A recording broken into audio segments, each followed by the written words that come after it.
You're watching Durango News, celebrating Southwest Colorado every day. Recent storms have added to the snowpack, but will it be enough to meet summertime water demands? Learn how giving can increase your health and wealth with the 4 laws of spiritual prosperity.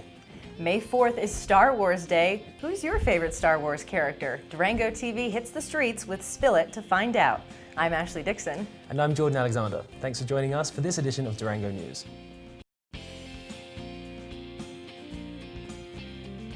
This program is brought to you by Alpine Bank, celebrating 10 years of community successes. Community leaders generally presented a positive outlook about the state of affairs in Durango and La Plata County. And while the future will have its challenges, the message was clear. Expect a lot of major changes in the next few years. Representatives from the City of Durango, La Plata County, Durango School District 9R, Fort Lewis College, Mercy Regional Medical Center, and the real estate industry presented brief summaries of the issues they face during an Eggs and Issues forum sponsored by the Durango Chamber of Commerce in April. Durango School District 9R Superintendent Dan Snowberger started off the panel discussion with good news. The district will not face any budget cuts this year. The district is focused on closing the achievement gap and improving academic performance among minority and low-income students. Teachers are developing a system of district-wide assessments that measure learning throughout the school year. Snowberger said the state testing system doesn't provide real-time data on student learning. He compared the state's assessment to autopsies because they provide information from the year that's already passed. Efforts to reduce the state testing by the Colorado legislature have been mired in bipartisanship. Snowberger said he doesn't expect any changes in the state assessment system in the near future. In the meantime, Snowberger said the district has been working closely with local charter schools, private schools, and homeschooling families to ensure all students in the district have access to the educational resources they need to learn successfully. The school district has started to offer bus service for charter schools as just one example. Fort Lewis College President Dean Thomas highlighted the college's partnership with the community and the millions of dollars it pumps into the local economy. Thomas said Fort Lewis College has a total economic impact of more than $150 million in the region. Construction on a new $35 million geosciences, physics, and engineering building is currently underway on campus. And the college is expected to announce a major fundraising campaign in the near future. More about that story later in this broadcast. The City of Durango has a bright future. That's according to Council Member Dean Brookie, who was sworn in as mayor the night before. Brookie said sales taxes for the first quarter have increased by 5% over the previous year, and the lodger's tax jumped by 15%, despite lower than average snowfall this winter. Brookie noted that the recent renewal of the half-cent sales tax will allow the city to continue improving its parks and recreation system.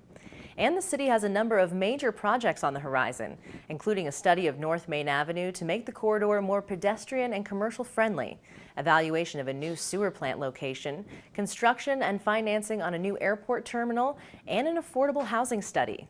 La Plata County faces the greatest number of challenges in the next few years. County Manager Joe Kirby reported that the county has lost more than 50% of its property tax revenues because of the decline in oil and gas production in the area.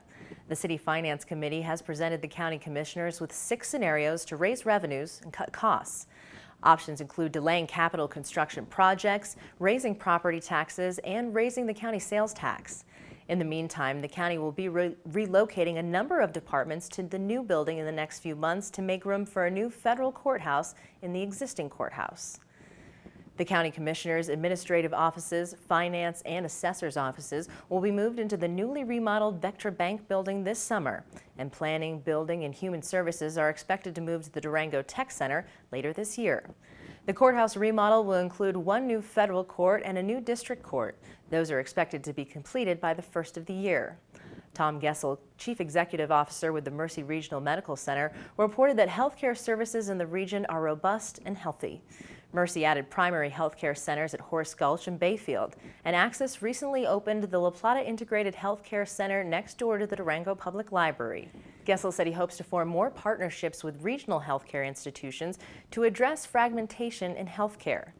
And finally, Heather Erb from Coldwell Banker reported a healthy real estate industry with a 12% increase in Durango residential sales and a 35% increase in county sales. However, Erb said there are needs for more housing for low-wage employees and economic growth could stall.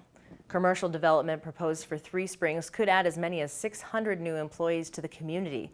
But without housing, they won't be available for hire, and new commercial development won't come. You can learn more about each organization's plan through their respective websites. And I have to say, as a prospective first-time home buyers, housing prices and the lack of affordable housing is definitely something I'm concerned about. Absolutely, and they're talking about moving out to Three Springs area and really developing that to increase the housing market. We'll see, but if it's not affordable and attainable, is the workforce going to be able to be there? So, goes round and round. Tricky.